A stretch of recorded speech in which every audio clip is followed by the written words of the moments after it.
This is Byron Gordon for the SES YouTube conference channel. We're at SES Chicago 2010. We just finished hearing from Mari of Foiled Cupcakes. And Mari, you're the doyen of online cupcake sales. Thank you. And so we wanted to quickly chat with you a little bit. You talked about how to establish a customer relationship. And you are, like you said, an online presence. You don't have a physical storefront where you're selling cupcakes. Right. So you talked about the touch point process, if you will, with your customers. Talk a little bit about what some of those touch points are.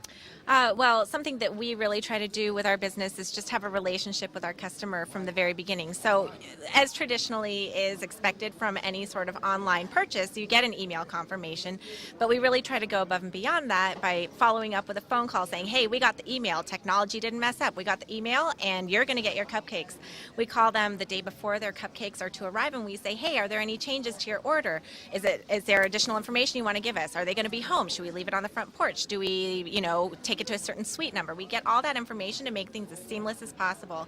Then we deliver the cupcakes, so that's our fourth touch point, which is actual interaction of the cupcake delivery person to the person receiving the cupcakes.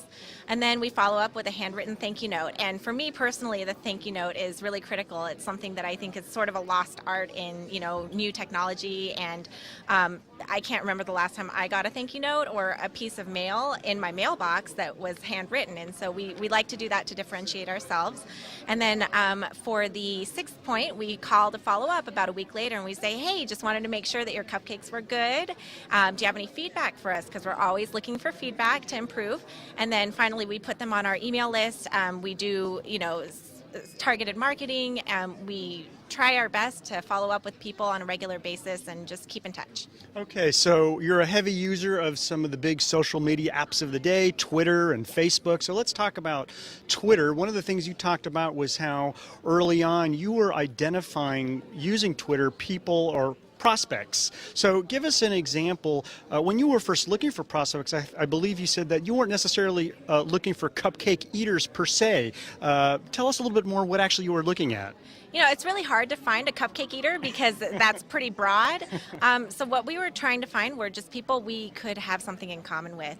And for me, something that I personally feel is really fun and something that a lot of people have in common, but yet it's something that's conversation piece is shoes. And so that's what the whole presentation was about, was, how we connected with different people on different shoe purchases and different heights of heels, and, just started conversations about fun things that had nothing to do with cupcakes.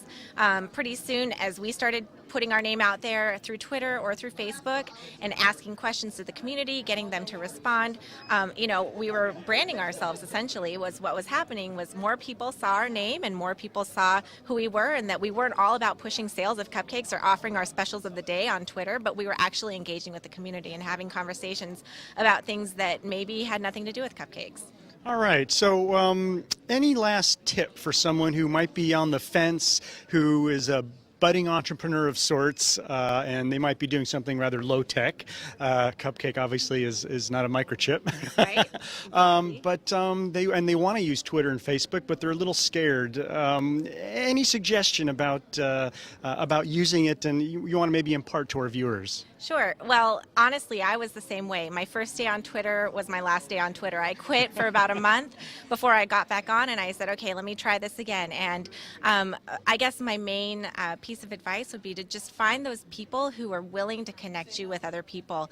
There are people out there who really enjoy the aspect of social networking online, and they will help you build confidence and grow your brand and start helping you talk about your product. Once you find those people, it's really easy to engage in conversations and to just have fun replying back and forth. It's just like talking like we're talking, and just being open and friendly, and not saying no to it altogether, because you never know what may come up.